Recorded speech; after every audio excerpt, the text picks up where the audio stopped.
Good day mga boss, matapos nga maitrade si Chris Cole sa Magnolia at si Aris Junicio naman papunta sa Pure Blend. Ito na naman, mayroon na naman bagong hint na lumabas dahil itong si Polly ang isusunod at gusto nga makuha ng Magnolia pambansang manok timplados itong si Mikey Williams para magdagdag firepower sa Magnolia pambansang manok timplados. Matatandaan po itong si Mikey Williams ay naitrade ng tropang Giga sa Converge Fiber Xers kapalit nitong si Jordan Heading. Pero nang simula pa lang ay hindi pa nga po nakakapirma ng kontrata itong si Mikey Williams sa Converge dahil nga sa problema pinansyal na kung saan humihingi nga ng malaking halaga. Kaya naman matapos nga ang mataas na pasensya ng Converge Fiber Xers kay Mikey ay nakikipag-negotiate na nga ngayon ang Converge sa possible trade scenario papunta sa Magnolia pambansang manok timplados. Ayon nga sa mga report, itong si Mikey Williams badly needed nga po ng Magnolia pambansang manok timplados. Unti-unti na nga pong linalagasan ni L.A. Tenorio ang Magnolia ng mga players na may edad na at isusunod daw ng Magnolia itong si Polly. Kaya naman si Mikey Williams ang nakikita nilang potensyal na papalit sa posisyon ni Polly. Itong si Mikey Williams, bata pa, 34 years old at marami pa ito kayang patunayan, lalong-lalo na kung mapupunta po ito sa Magnolia. At yung hinihingi nitong malaking kontrata, kayang-kayang ibigay ito ng Magnolia pambansang manok timplados at ni Boss Al Francis Chua.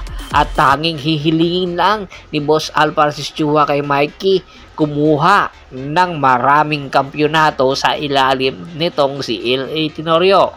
Tinitingnan na kasi ngayon ni Boss Al Francis Chua na ito si L.A. Tenorio ang magiging future Hall of Famer coach ng SMC team. Kaya ngayon pa lang suportado na ni Boss Al Francis Chua itong si L.A. Tenorio.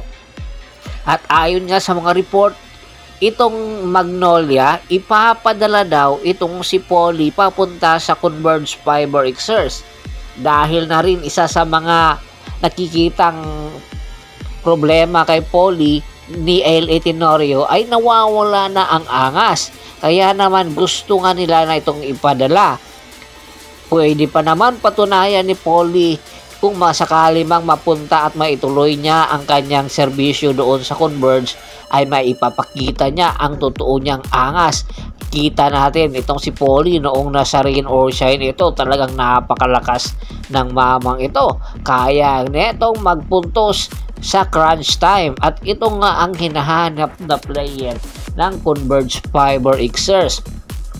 Sa experience na meron itong si Polly noong nasa rain or shine ito at lalo na sa Magnolia ay malaki ang maitutulong neto sa Converge Fiber Xers.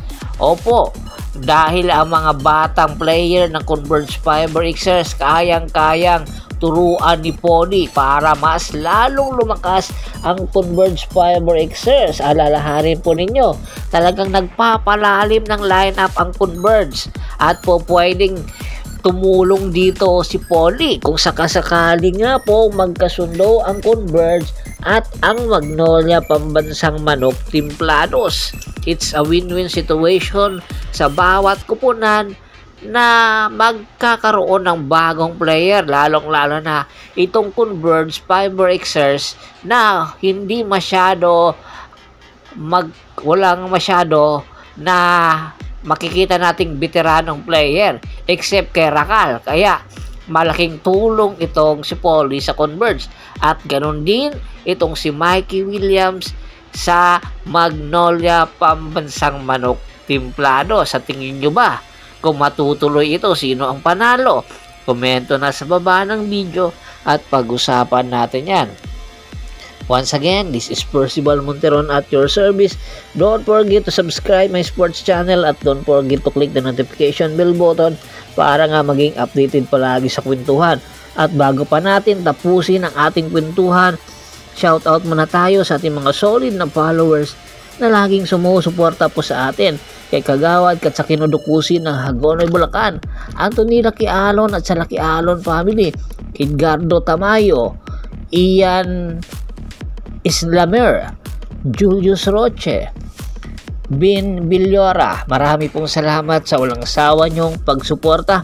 Pakibisita na rin po ng aking Facebook fanpage na Haparis PH3, Paul Goso at Boss Tor para po sa mga karagdagan sports balita, lalong-lalo na po sa NBA. Hanggang sa muling kwentuhan, maraming salamat po.